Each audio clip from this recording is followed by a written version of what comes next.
நீனா என்னம்மா விஷயம் தெரியுமா உனக்கு?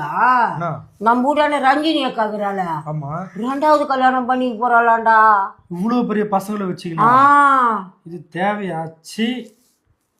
பசங்க இருந்தா என்ன இப்போ? ஏய், சாதாரண விஷயம் ரீமேரேஜ் பண்றதுலாம் சாதாரணமா யாரும் பண்ணலன்றதுக்காகலாம் ஒரு காரியம் தப்பாவாது.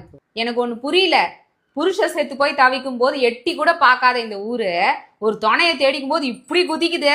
நாங்களா பேசுறோம், ஊர் உலகமே பேசுது. நீங்க 2 பேர் கொஞ்சம் நிறுத்துறீங்களா? ஊர் உலகம் பேசுறது எல்லாத்தையும் தூக்கி குப்பையில போடுங்க. ஒரு பொண்ணு இன்னொரு கல்யாணம் பண்ணிக்கிறான்னா தான் பிள்ளைங்களுக்கு தகப்பனோட நிழல் வேணும்ன்றதுக்காக தான். அதுக்குன்னு 4 பேர் 4 விதமா பேச மாட்டாங்களா? அப்படி பேசுறவங்க யாரு? ராத்திரியானா பொண்டாட்டிய ஏண்டி அப்படின்னு கூப்பிடுறவங்க தானே. ஏண்டி, அவ்வளோ பெரிய வளர்ந்த பிள்ளைங்களை வச்சு நீ கல்யாணம் பண்ணினா நாளை பின்ன கேள்வி கேட்காது அதுங்க.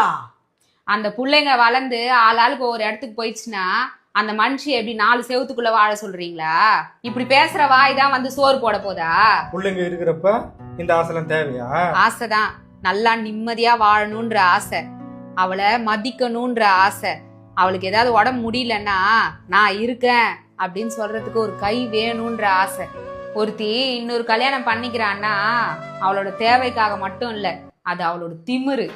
நீ யாருடா என் வாழ்க்கையை தீர்மானிக்கிறதுன்ற திமிரு. தூக்கி போட்ட வாழ்க்கையை நினைச்சு அழாம இன்னொரு வாழ்க்கையை தேடும் போது ஊரே சேர்ந்து குறைக்குதுன்னா அவ ஏதோ ஒரு இடத்துல ஜெயிச்சிட்டான்னு அர்த்தம். அது எப்படி? பொண்டாட்டி செத்துட்டு புருஷன் கல்யாணம் பண்ணிக்கிட்டா அது தேவை, இதே பொம்பளை பண்ணிக்கிட்டா அது கேவலமா?